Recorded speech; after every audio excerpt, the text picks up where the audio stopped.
而家落緊咩咩雨，好耐都未嚟過金碧水匯。呢間店喺金碧酒店3樓。講起金碧酒店，後生仔可能唔知，但閱歷老一啲嘅師兄一定聽過。開咗有20幾年，係一間老牌4星級酒店。印象中12年定13年嘅時候翻新過，當年仲係羅湖打卡勝地。因為附近係國貿同火車站，過嚟呢度落腳住宿都幾方便。而家雖然冇咁巴閉，但個朵依然夠響。從呢度直行就有 lift 上去，然後撳3樓就到啦。上到嚟就見到前台，去過咁多間店嚟講，呢個前台好撚大，夠氣派，地面反光，閃靈靈，仲擺咗2隻貔貅同石球。聽風水佬講係吸財避邪，不過我睇咗半日，覺得似咗馬路邊嘅石墩圍欄。前台空間真係大，感覺都可以打羽毛球。然後入去更衣區睇睇環境，沖涼房算係咁啦，比好多細店乾淨企理。毛巾好似甩咗套毛出嚟喎，要省一下係。個更衣櫃真係好撚窄，如果冬天嘅時候衫多啲嘅話，我諗估計有啲難塞得入。不過而家夏天衫少就冇乜問題。有電子櫃可以放手機、煙盒、鎖匙，開櫃聲好似拆炸彈。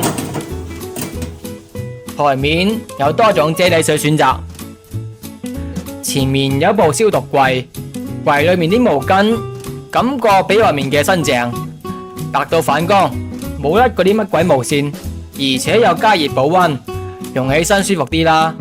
更衣區出嚟就係大堂，部長同我講，俄文有3個大堂，好闊落噶，感覺好似老點喎。明明就係一個大堂分咗3塊，靠入面個區，慳電冇着燈，環境比較昏暗，適合休息瞓覺，做鬆腿項目都唔錯。中間區有張用餐台，等陣到自助餐時間睇睇有乜餸。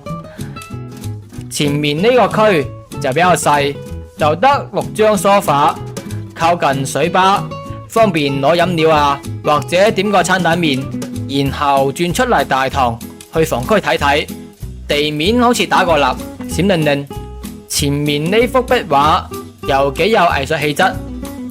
行入嚟房區嘅走廊好冷黑啊，可能想慳電費啩。但係外面嘅燈好光猛，感覺就好似2個唔同世界。而且啲冷氣陰風陣陣，仲以為自己玩緊寂靜嶺。好彩入到房着燈後正常翻晒，裝修就普普通通咯，簡約風格冇乜特別。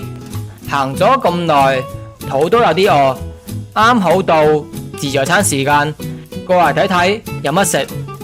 感覺都幾多選擇，大概有10個餸，然後仲有炒飯，整體質素都 OK，唔係求其插熟嗰種兩餸飯。